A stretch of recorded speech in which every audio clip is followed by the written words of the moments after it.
बिस्मिल्लाहिर्रहमानिर्रहीम। अस्सलाम वालेकुम रहमतुल्लाहि व बरकातुहू। सवाल भेजने वाले हैं मोहम्मद कलीमुल्लाह, इनका ताल्लुक बलोचिस्तान से है। एक तस्वीर भेजी है जिसमें दो लड़के चादर तान के खड़े हैं एक कब्र के ऊपर, और तफसील में यूँ लिखा है कि इस तरह कब्र के ऊपर 10 मुहर्रम को साया किया जाए तो कब्र वाले को धूप नहीं पड़ती और कब्र के अंदर ठंडक रहती है। तो क्या शरीयत में ऐसा कोई हुक्म है?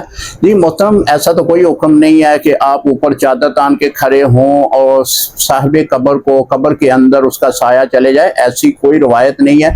बस किसी ने अपनी तरफ से मसला मन घड़त बनाया है, और लोग भी अजीब में तहकीक नहीं करते कि ये मसला वाकई शरीयत के मुताबिक है, बस उस पर अमल करना शुरू कर देते हैं। आपके करीब कोई दारुल इफ्ता होगा, वहाँ पे मुफ्तियान इकराम बैठते होंगे, या फिर आपके मोहल्ले में जो आलिम हजरात हैं उनके पास जाकर इसकी तहकीक तो करें, क्या ये मसला किसी रवायत में किसी बुजुर्ग के अक़वाल में से ऐसा लिखा है।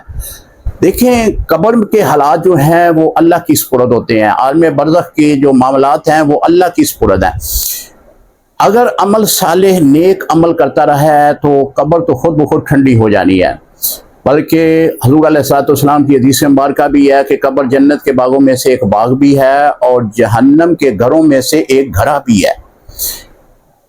अगर उसने अमल अच्छे किए हैं, अल्लाह उसके रसूल के अहकामात पे अमल किया है, अकीदा उसका ठीक है, सहाबा अहले बैत पे वो ईमान कामल रखता है, औलिया इकराम को वो मुअज़्ज़ज़ शख्सियात समझता है, तो फिर घबराने की बात नहीं है।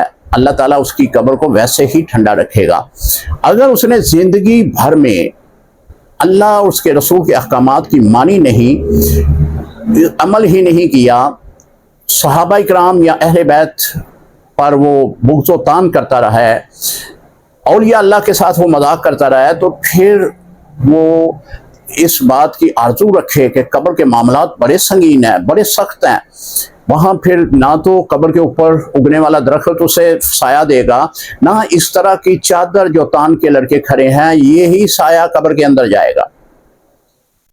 ये मामलात जो हैं इंसान की ज़िंदगी के साथ मुंसलिक हैं।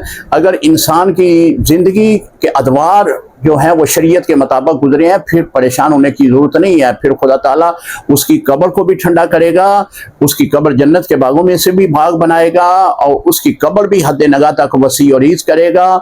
ये मामलात अल्लाह की सुपुर्द हैं।